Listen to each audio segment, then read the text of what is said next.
One concept, one lecture, one step closer to your dream. Assalamu alaikum, guys. I am your biology tutor, and we are going to start our second biology lecture of chapter 1, homeostasis, class 12. The second topic is elements of homeostasis. Homeostasis के जो elements हैं, जो homeostasis को perform करते हैं, उसके elements क्या हैं. सो बेसिकली होम्योस्टेसिस पहले है क्या, अगर मैं पिछला इंट्रो दोहराऊँ तो होम्योस्टेसिस बेसिकली एक प्रोसेस है जिसके ज़रिए लिविंग ऑर्गेनिज्म क्या करते हैं, अपने इंटरनल इन्वायरमेंट को बैलेंस करते हैं.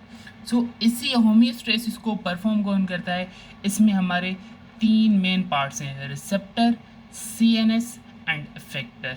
So we are going to discuss about first receptor. What are receptor? So basically receptors are modified neurons or epithelial cells और सेंस ऑर्गन्स. बेसिकली जो हमारे रिसेप्टर हैं वो तीन चीज़ें हो सकती हैं, या तो वो न्यूरॉन्स होंगे, या एपिथेलियल सेल्स होंगे, या सेंस ऑर्गन होंगे, जो कहाँ पर मौजूद होते हैं, हमारे फ्रंट डोर ऑफ बॉडी पे मौजूद होते हैं, हमारी स्किन पे मौजूद होते हैं, जो क्या करते हैं, डिटेक्ट करते हैं any sudden change, any stimuli and report to CNS. अगर हम बात करें स्टिमुलाई क्या है, अ चेंज इन इन्वायरमेंट, कोई भी जो चेंज आ रहा है इन्वायरमेंट में जिसकी वजह से रिएक्शन हो रहा है, इसे हम क्या कहते हैं, स्टिमुलाई.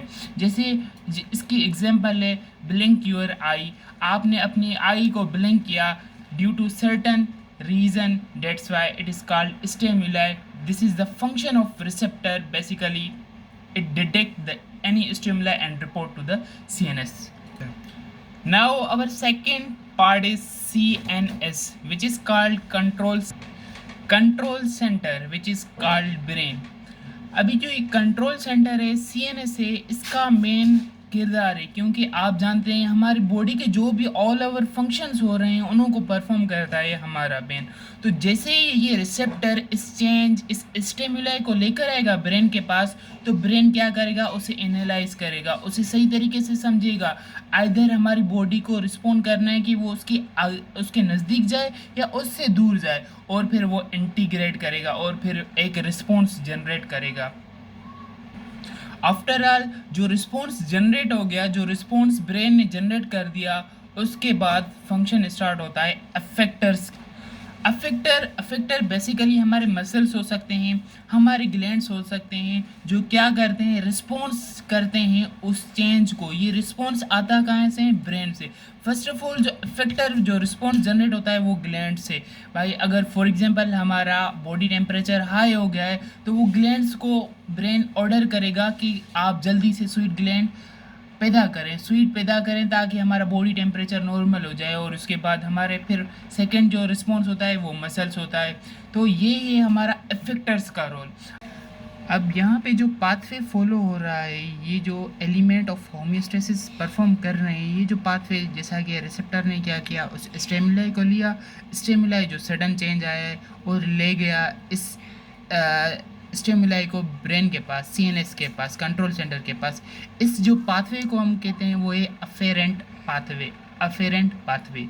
ओके, इसके बाद जो CNS ब्रेन ने रिस्पॉन्स जनरेट किया, अफेक्टर जो लेकर आते हैं, इस पाथवे को हम कहते हैं अफेरेंट पाथवे. अब जो अफेक्टर जो रिस्पॉन्स लेकर आते हैं वो आइदर ग्लैंड्स की सूरत में होगा, वो आइदर मसल्स की सूरत में होगा.